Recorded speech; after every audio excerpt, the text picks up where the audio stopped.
tudo que você sabe sobre dinheiro te trouxe aonde você está. Se essa afirmação te deixou com um sentimento ruim, tenha 100% de certeza que a aula de agora ela é para você. Pois, citando Marshall Goldsmith, o que te trouxe até aqui não será o que vai te levar adiante. Usualmente, o pensamento comum é: eu tenho mais dinheiro, logo eu tenho menos problemas. Mas muitas vezes, quando as pessoas passam a ter uma renda maior, acontece que mais dinheiro são igual a mais problemas. Então, eu te convido a realmente refletir e gastar tempo pensando na seguinte pergunta: por que você está com a sua condição financeira de hoje, seja boa ou seja ruim? E usualmente a resposta mais comum para os casos ruins, que as pessoas que não estão felizes com a condição financeira, é automaticamente justificar com a seguinte frase: ah, é porque eu ganho pouco. E às vezes sim, o problema é de fato a falta de dinheiro e um salário muito baixo. Porém, pela minha experiência de quase uma década no mundo das finanças como educador financeiro, mesmo as pessoas com as rendas mais baixas, elas podem aprender a tomar decisões melhores para conseguir uma qualidade de vida cada vez melhor, sem depender tanto da sua renda. Mas com muita frequência, as pessoas, por simplesmente já terem achado uma explicação que é conveniente para elas e tira a responsabilidade de si próprios, afinal, eu ganho muito pouco para poder fazer qualquer coisa, as pessoas passam a ignorar a possível e provável lista dos reais porquês não sobra ou mesmo falta dinheiro ao final de todo o mês. E é exatamente isso que a gente vai explorar na aula de hoje.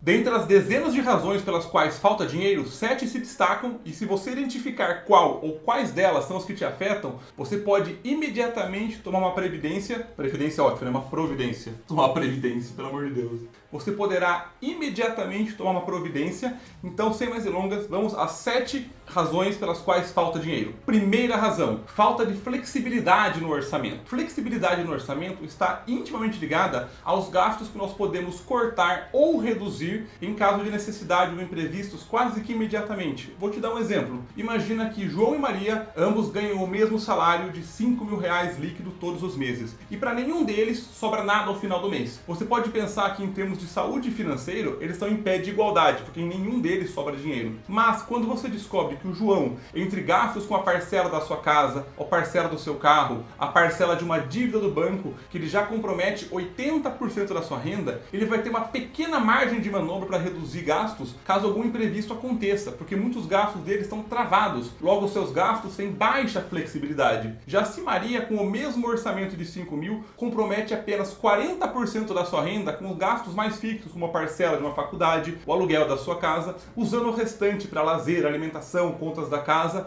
todos gastos que de alguma forma podem ser mais facilmente reduzidos ou mesmo cortados em caso de necessidade. Nesse cenário, Maria tem um orçamento muito mais flexível. E ter flexibilidade no orçamento é uma das coisas que mais te permite surfar por períodos turbulentos, que são inevitáveis. O que não quer dizer que a gente não deva tentar evitar as turbulências, mas é impossível prever eventualmente a perda de um emprego, uma reforma necessária na sua casa, uma necessidade de saúde. E quanto mais espaço no seu orçamento tem em gastos que podem ser revisados ou mesmo reduzidos com rapidez, mais ágil vai ser a sua resposta em tempos de estresse. Então não foque só nos seus gastos, no montante total. Foque em ter flexibilidade para poder ter mais estabilidade. Vamos agora à segunda razão: não querer renunciar a um padrão de vida. Essa razão é importantíssima. Começa esse tópico com uma frase sem um autor definido, vi muita gente tomar propriedade dela, mas a frase é a seguinte: compramos coisas que não precisamos com o dinheiro que não temos para impressionar pessoas que não gostamos. Essa frase ela é maravilhosa de pensar. E eu sei que é difícil mentalmente pensar em reduzir um padrão de vida conquistado. Eu sei que é. Pois além de todo aquele apelo social, que eu sei que pesa, existe o conceito da autoestima e a sensação que a gente vai perder qualidade de vida ao reduzir o nosso padrão de vida.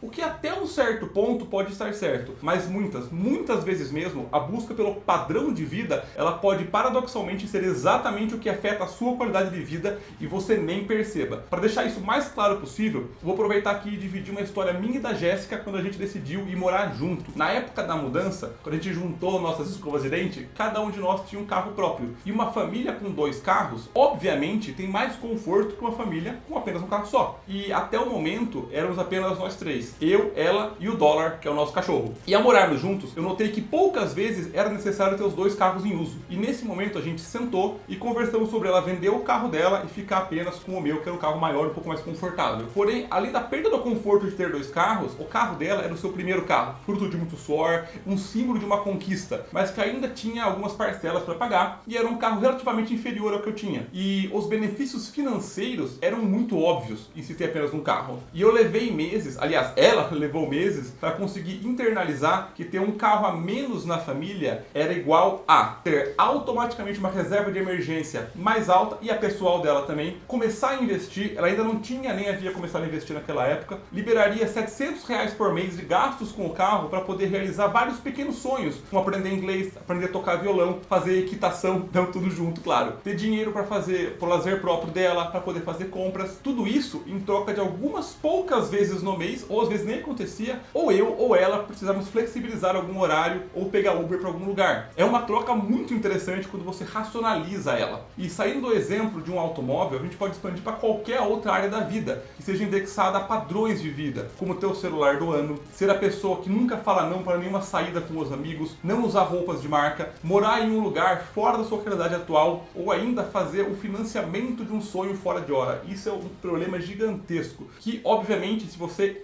pegou um sonho fora da hora, ele vai se tornar um pesadelo. A gente vai falar sobre isso mais pra frente, mas cuidado com falsamente associar padrão de vida com qualidade de vida. Terceiro motivo pelo qual falta dinheiro, esse é o motivo mais óbvio, mas é importante destacar: falta de controle de gastos. E controlar gastos é o primeiro passo para enxergar aonde estão os ralos de dinheiro que podem ser tampados ou pelo menos controlados. E repare que eu estou usando o termo controlar, que é diferente de simplesmente ser a pessoa que anota os gastos. Você conhece aquela pessoa? A pessoa que só anota os gastos é aquela que anota tudo, cada cafezinho que gastou. E depois não faz nada, ela não analisa o que aconteceu, não questiona se algo pode ser melhorado. Simplesmente tem dados guardados. Isso não serve para nada. Já alguém que controla os gastos, a pessoa anota sim, mas analisa os dados, transforma em informação para tomada de decisão. Aí é uma outra conversa. E é fácil esquecer aquela mensalidade que está no automático do cartão de crédito ou de débito, ou ainda subestimar os gastos nas paradinhas da padaria, na volta da academia, ou ainda se surpreender com o acúmulo de parcelas no cartão de crédito. Mas se você não tem como analisar isso, se você não tem os dados computados, você não consegue tomar uma decisão em cima daquilo. Controlar os gastos é ter planejado o mês com antecedência, tudo que vai acontecer dentro do mês e ficar sabendo que nem todos os meses dos anos são iguais. Por exemplo, dezembro que tem festividades, janeiro que tem impostos a serem pagos.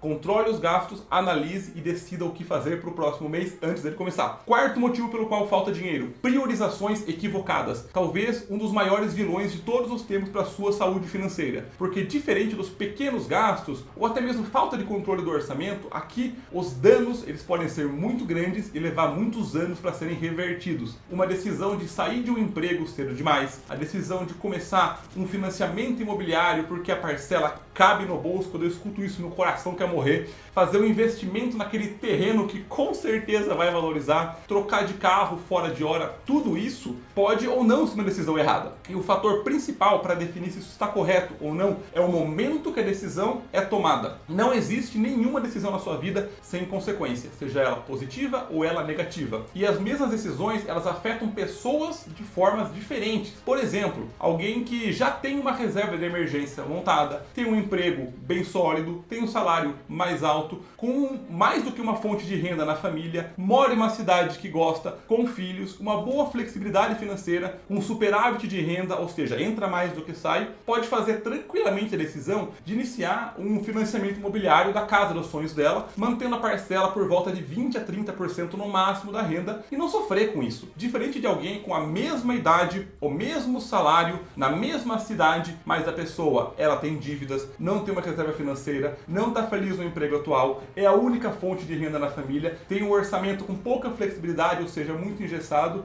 e não sabe se quer ou não ter mais filhos. Nesse segundo cenário, mesmo com uma parcela de 20% da renda da pessoa, vai prejudicar muito a qualidade de vida, inclusive colocar em risco a possibilidade de não poder bancar a casa no futuro. Você enxerga como esses cenários eles são diferentes? O melhor cenário financeiro, no caso de uma casa falando, é poder comprar à vista e evitar pagar os juros. Mas eu sei que essa é uma realidade que pode ser muito adiantada com um bom financiamento, um bom planejamento, e não tem nada de errado em você fazer isso, ok? O ponto-chave é que é sempre necessário você se questionar a seguinte lista de perguntas. Primeira, o que é a sua prioridade nesse momento? Segunda, você está trocando o que você mais quer na vida pelo que você mais quer agora? Essa é uma pergunta dolorosa, mas precisa ser feita. Terceiro, o que eu vou ter que abrir mão para conseguir isso? Vale de fato a pena? E se eu esperasse mais um ano, o que mudaria para mim? E eu posso esperar esse tempo? Uma outra pergunta possível, quais são os riscos dessa decisão? O que acontece no pior cenário? Se eu perder meu emprego, se acontecer alguma coisa? Priorizar, pessoal, não é sobre o que você mais quer, e sim sobre o que é melhor a ser feito no momento. Você entende essa diferença? Dado as condições que você está vivendo. Então vamos agora para o quinto porquê falta dinheiro.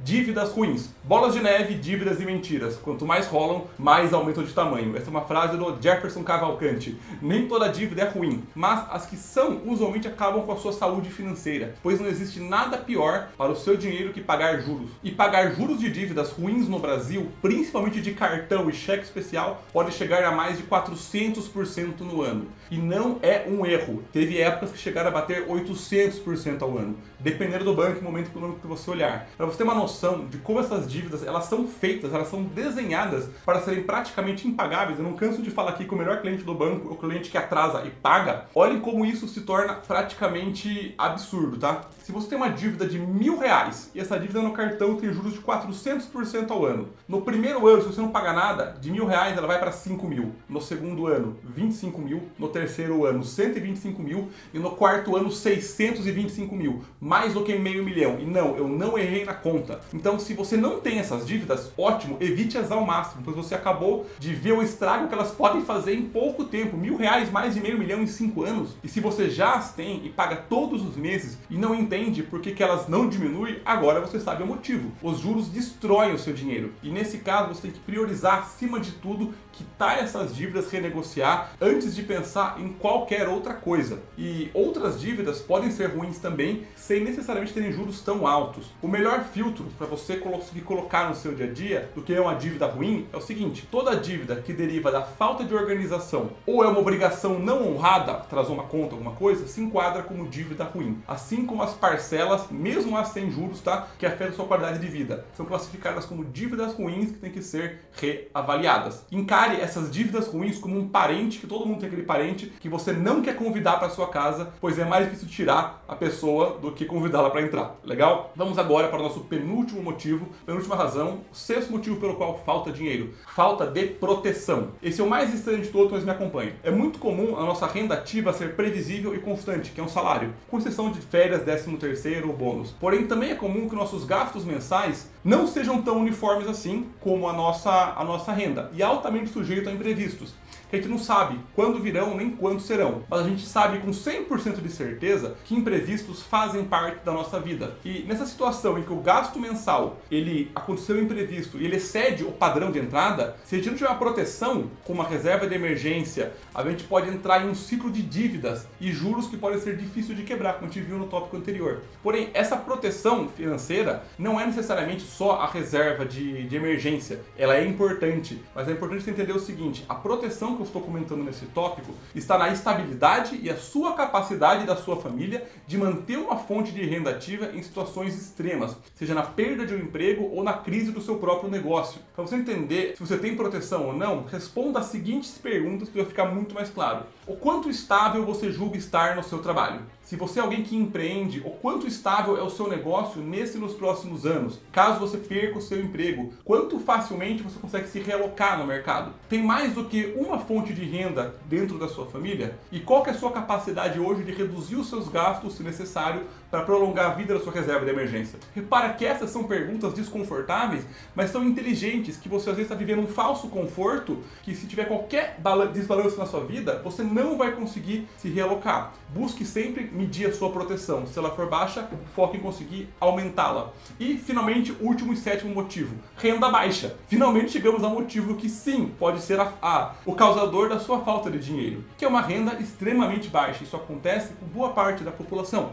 E nesse cenário é necessário ser criativo e muitas vezes passar por um período de se abster dos descansos dos finais de semana, trabalhar até mais tarde, fazer uma hora extra, mudar para alguma cidade para reduzir os seus gastos ou ir para alguma região que valorize mais a sua competência, a sua função no seu emprego e focar em desenvolver a sua renda. Mas repare que dos 7 motivos que levantamos, este é apenas um e tem solução inclusive. E a chance que se te falta dinheiro, que tenha um ou mais motivos além da renda baixa, não sei nem se é o seu caso, mas ela acaba sendo a principal culpada que as pessoas colocam: eu simplesmente não tenho dinheiro porque eu ganho pouco. Mas não é essa a realidade que acontece. A falta de dinheiro, ela pode ser solucionada com coisas além do dinheiro, com decisões inteligentes, identificando aonde e por que acontecem esses motivos que te fazem ter a sensação ou a realidade que nunca sobra dinheiro no final do mês. E o pensamento natural é sempre o seguinte: a minha falta de dinheiro pode ser resolvida com mais dinheiro. Porque já vimos até aqui diversas vezes que mais dinheiro pode ser mais problemas, dívidas mais altas, um padrão de vida mais elevado e menor flexibilidade. E se você chegou nesse ponto aqui da aula, com certeza isso me mostra que você é alguém que quer de fato tomar as rédeas da sua vida financeira. E para te ajudar a agilizar e muito esse processo, eu quero te convidar para conhecer o Saindo do Zero, que é o nosso curso 100% online de reeducação e organização financeira, que te mostra o passo a passo para sair de uma vida financeira fora de controle e entrar no caminho da prosperidade, com um passo a passo estruturado, material de apoio, planilhas, PDFs, tira dúvidas direto comigo e uma garantia de resultados inclusa. E tudo isso por uma parcela mensal menor do que R$20. Para você conhecer o Saindo do Zero, é só clicar no primeiro link aqui na descrição dessa nossa aula e começar a mudar a sua vida financeira para melhor a partir de agora. Espero que tenham gostado da aula de hoje, pessoal. Um abraço e te vejo na próxima.